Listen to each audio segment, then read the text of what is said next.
Yeah, I think I have a good understanding of where it is and the decisions that have to be made, which I don't think those decisions get answered here. I think we all think this is like, we're going to have these answers when we come out of it.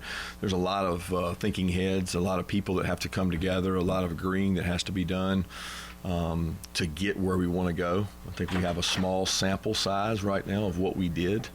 And we're going to get another sample size right this year under the similar format, maybe a little different with the seating part, but where it goes in the future, I don't know where that goes. And I'm not looking at it in a self-preservation mode, which happens a lot in college football. These meetings are that way, conferences are that way. I've learned from the best in the business that you're trying to constantly sustain the game and make the game better and not just do it for what's best for me or just for self-preservation. And I'm not saying that anybody is doing that, but I'm saying we got to look at it from that perspective. And that's hard. I look at women's softball, I look at men's basketball, and I look at men's baseball, and it just absolutely blows my mind how the SEC can end up with the teams they end up with in those positions. Okay, now some of those you can say are play-in because maybe they went through a regional, and you look at the women's softball World Series, you look at men's baseball, you look at men's basketball, 13 of 16, 14 of 16 in their larger pools. But when you look at what they're able to do, and there's no outcry, and there's nobody beating a drum saying that it's completely unfair. They do a lot of things based on RPI. They do a lot of things based on strength of schedule, and they reward teams for that. I have a hard time seeing Ole Miss, Alabama, and South Carolina not being in the best teams last year, and that for me is a big part of the SEC. And people want to say, well, you need to play 9 games, you need to play 8 games. We don't really know which one of those is until we know the playoff format. But I beg everybody in this room the question, would we have been better off not playing Clemson last year and playing another SEC game to make 9 games? We have an exceptional group of attorneys that work here. We're all trying to be better attorneys, be better advocates for our clients, be better people.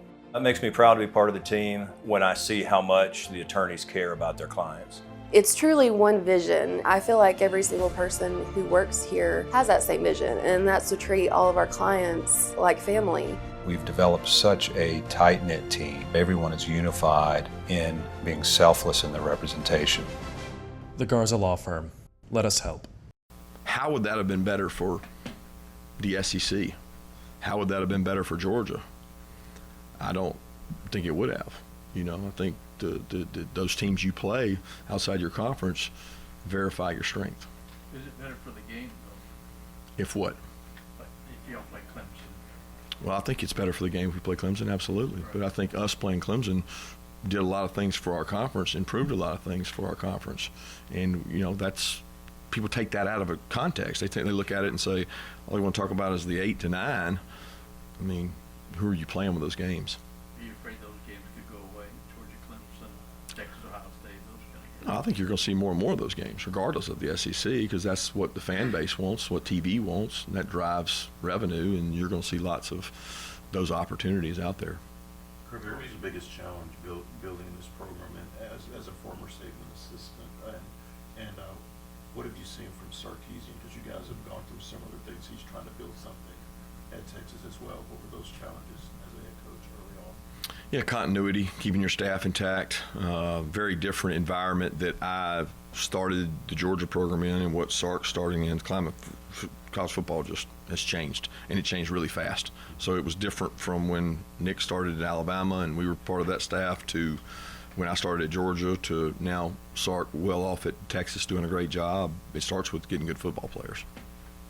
Kirby, you coached undefeated national championship. Do you think in this current era of college football with longer season, longer clock, do you think we'll see fewer undefeated national champions, or not necessarily? Do you think super teams could still rise up in this level? Yeah, I would like to say yes, you will see fewer, but I would say it's not because of the schedule and the length of the schedule. It would be because of the portal and the lack of depth and the more parity. But as soon as I say that, if depends on which things go, way things go in the next 6 to 10 months, you could end up with some haves and have-nots out there, and ultimately a team could drive prices and go buy a championship, like you're talking about with the super team. I mean, I think we could see that if there's not parity, and we don't really know if there's going to be or not. On that note, obviously with the settlement, we don't really know, but how have you been dealing with sort of the number over 105? What have you been telling walk-ons? Have you already made decisions based on thinking the settlement's going to go through? What's the... Yeah, we've been in communication. I think the number one thing when you deal with that situation is when you don't know, you tell somebody you don't know, and you tell them which way it's leaning, what we're hearing, and you prepare for that. We not only don't know that, we don't know what the camp number is going to be. We don't know who's going to get to come back when school starts, who's going to get to come back when camp starts. A lot of unknown in that. But we've been very honest with our guys and told them that they were free to go in the portal, and some have looked out and realized that that's not necessarily the grass is greener because there's not a lot of opportunities. Everybody's got a reduction of opportunities. So these kids that went in had very few places to go. So a lot of them have come back and looking for their opportunity to return, and we've prepared for that, and we're prepared to go either way in terms of that. Kirby, you talked about the value of conference championship games. They're thinking about this format where they either add to it with playing games or maybe blow it up. What are your thoughts? Is that just what's good for the game, and also just as a coach, like does it make the season even longer? I don't know the formats they're talking about. A lot of this stuff I've heard about this team playing that team, crossing conferences within your conferences.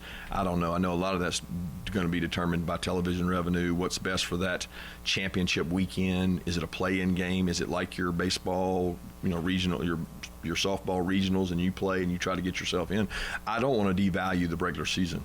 I do think there's a lot of value in the regular season. I don't think a team that I guess Texas last year, right? They're the 1 seed going into the SEC championship. I mean, there's some scenarios out there. I'm like, okay, they got a play-in game. I don't know if I agree with that. They can play a championship game or they can play a game, but there should be some value to a regular season in terms of what you perform and what you do. You don't see a regular season basketball champion go in the SEC tournament, play, and then not make the tournament. I mean, it's not going to happen, right? So we have a little more limited spots than they do. But I enjoy the SEC championship. I'm a firm believer in that, but I'm going to support whatever's a conference we choose to do in that format. On the portal, Lehman Jewelers offers more than 90 years of combined craftsman experience and is the leader in appraisals, estate, and custom jewelry. Kindness and integrity are our top values. Located in Turkey Creek and Maryville, Lehman Jewelers is your hometown jeweler of choice. Come experience the difference. A.G. Hines Company. They've been around for over 100 years, selling building materials since anyone can remember. Local Internet Pro. That's the home of Ty, the Internet Guy. Owner Ty Claiborne understands that different homes have different internet needs. Ty acts as a mediator between different cable internet providers and the homeowner while catering to your internet needs. He works with the homeowner from installation through implementation to save you money. Call Ty the Internet Guy, 865-296-0285. window timing, Coach Alco was just in here and he made the point, he doesn't understand why anybody would want to look at a portal window after the spring rather than after the winter based on the professional models and what's worked. Where do you stand on that? What would be the argument to do it after some of these things? Well, I'm so glad you asked. I didn't get to talk to Elko. I was getting ready to talk to him. I did talk to Clark Lee. I think of this meeting, and I think everybody in this room is 8 or 9, SEC championship or not, settlement. The biggest decision that has to be made in college football right now, by far, to me, by far, is when is the portal window and is there 1 or 2?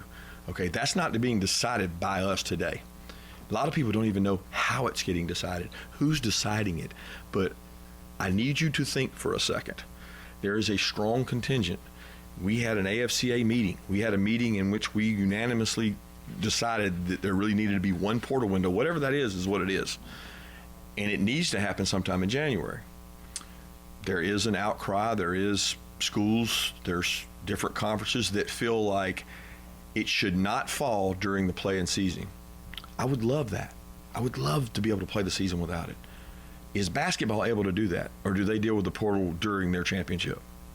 I'm asking. During The tournament. What do we deal with during the final, let's call it maybe 4 teams? I don't know if I'm exactly right on that, but roughly we're down to 4. We deal with that. Okay, that's because of the academic calendar for us. It's where the academic calendar falls. And everybody doesn't have that incongruency. Oh, by the way, we had to deal with that multiple times. It's not fun. It's not fun. It's really hard to be playing in a championship setting and having to deal with that. But when I brought that up as a complaint or a problem, it was told to me, there's no crying from the yacht.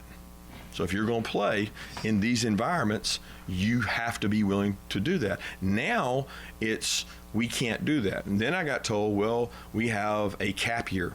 Cap year runs July 1 to June.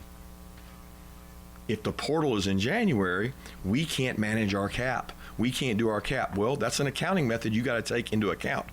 Some schools are trying to manage that and prepare for that. Why can't you just change when the cap year is? Because the settlement is going to determine the cap year. And it's going to be based on all the other sports within our sports programs, which is July 1 to the end of June. So I'm a big believer in what Coach Elko said. And I want to develop my team. I think it's really important in football to have your team at whatever date in January, whatever we decide that is. And then you work those guys out, you train those guys, you lift, you prepare, you do meetings, you do all this preparation, and then that's your team, right? Like, that's your team. And I'm great with the money they make. I'm great with them being able to go in the portal. And if you ask kids when they would like to be able to go in the portal, they're going to say in January so they can go get started where? At their new place. But there's a large contingency that's growing now trying to push an April portal, maybe May. They want to practice in June, have some practices in June. I want you all to think about June for us. We have 10 days of high school camp in June. We believe in using those. Across the Southeast, we use 10 days. Some schools use 10, some don't use any. We also have official visits every weekend. So now we're going to practice our team in that same window. Something's going to suffer. Needless to say, I'm a proponent for a January, wherever it fits, window. And there's people saying, well, we can't get our kids in academically. Well, they're getting mid-year high school players in that same academic window. It's happening everywhere. So I'm a big believer in that, and I think that's the decision that has to be made, at least from a standpoint of SEC and bigger picture, the country. Where is the portal window, and is there 2 or is there 1? Kirby, when you're recruiting a player, do they ever ask you who your general manager is and what goes into structuring your organization and choosing not to happen? No, nobody asked me who the general manager is. We introduce everybody to everybody in the organization, and we have people that fill that role. It may be 3-4 people, including myself, but we're very clear in the roles of our staff members and what they do. They learn that throughout the recruiting process, and we utilize those. But is that the only part you asked? Just about how you structure, why you choose not to have that title. Well, we do have that. I mean, we do have that. We have people that do that. What does a general manager do, in your mind? I think it varies from organization to organization. I agree. So we have people that do various things instead of pinpointing the general manager. Because I think if I ask every coach what their general manager does, they all do something different. So, I mean, I can't figure out what you define it as. Because when you ask me what is a general manager, I want to know what you think it does. Because in the NFL, they do different than what they do at our level. Coach, along the lines where you talked about the portal, how hectic was your December when you started thinking about signing day, transfer portal, SEC championship, playoffs? Like, how were you able to manage all those things? A big staff. I mean, having a large staff. I mean, you can manage it, but we're not here to complain about that. Like, that's become the norm. Every time I come in here, we talk about December is absolutely crazy, right? Now, let's call it January, because hypothetically, the portal opened in December. We're leaning towards that thing being in January, and you get a little more stability in December in terms of, let's sign our high school recruits first.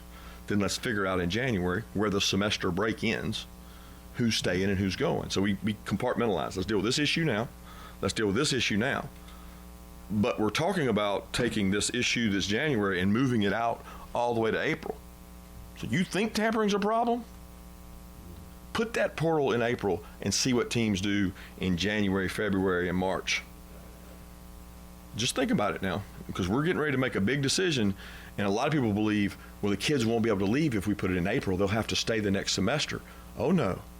They'll be on your campus getting tampered with, collecting 33% of your cap before they leave with it. Not for that. Got time for two more questions? Who makes that decision, Kirby? You said you didn't know. I'm just genuinely curious. I think it'd be a great question to ask some people, but in my opinion, it's an implementation committee which comes from the settlement, appointed 8 ADs, 2 from each Power 4 conference, who will hear the conference's perspective, and ultimately those 8 ADs, which are appointed, and they're kind of coming off of the settlement, will have to make a lot of implementation decisions that are not part of the settlement, the nuggets, let's call it. Here's the settlement, and then the nuggets are going to come from these 8 ADs, and that's very critical in my mind. It's not really talked about. Like, nobody's talking about the portal day. They just don't think it's a big deal. Is it 2? Is it 1? When is it? You've had some pretty noteworthy quarterback competitions. I think you once famously said the plan is there is no plan. In terms of where you sit right now with your quarterback situation, how open is it after the spring? Yeah, I'm excited about both those guys. They both played really well. They've both done a great job, and they're both working their tails off. They're Georgia football players that love Georgia. Thank you, Coach. Thank you, guys. Thanks, sir. Thank you.